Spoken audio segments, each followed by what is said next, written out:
August 2013, the Economist Intelligence Unit, on behalf of Dun & Bradstreet, conducted a survey of nearly 400 business executives around the world to shed light on the extent to which companies are protecting themselves against risks posed by their customers and suppliers. Alistair Ross, a senior editor at the Economist Intelligence Unit, answers questions about the research.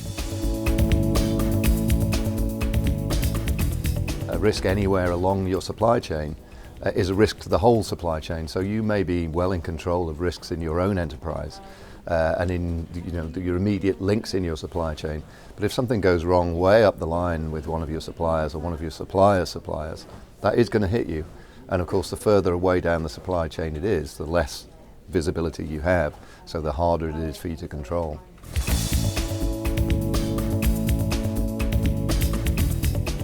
For the obvious reason that there may be many things going on there that you're not aware of.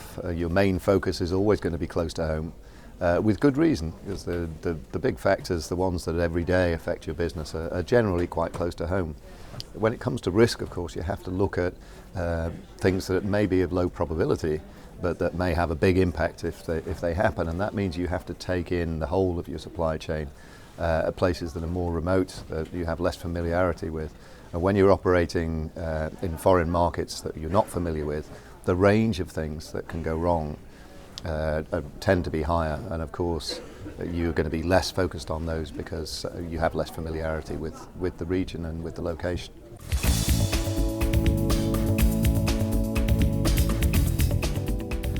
To some extent, but not to a point where you can be complacent.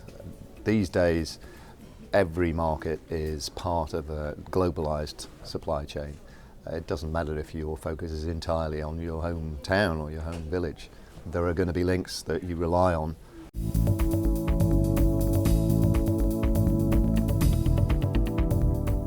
It's probably because you tend to be much closer to your customers, so the distance between you and your customers is normally one link or two. You know who you're selling to, you know who you want to sell to.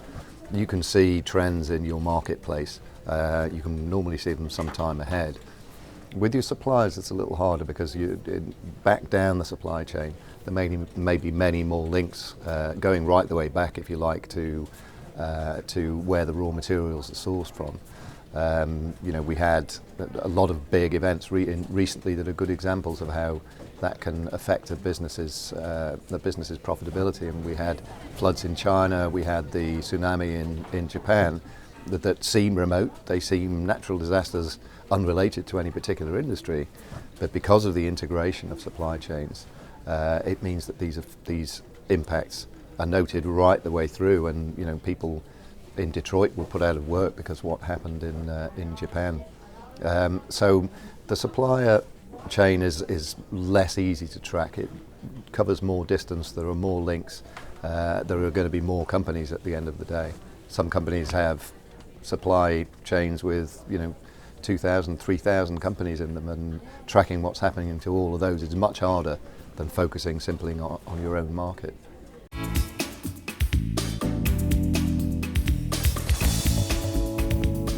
Well, the short answer is probably not enough. Our survey showed that about a quarter felt that they had a good enterprise risk management structure in place, and nearly as many, about a fifth, said that they had no structure at all. So, and all of the remainder are somewhere in between. So clearly, there's an awful lot of work still to be done in a lot of companies before they feel that they're comfortable with how they're managing enterprise-wide risk.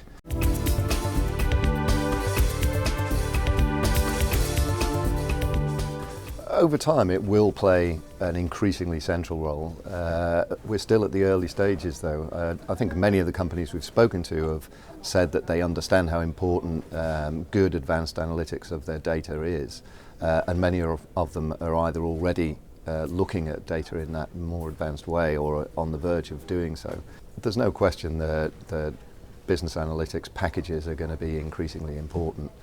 But interpreting the results, what they tell you, setting them up right in the first place, and then understanding what they're telling you and matching that with what you can see on the ground, that's a human skill, and that's always going to be the bottom line for every risk management structure.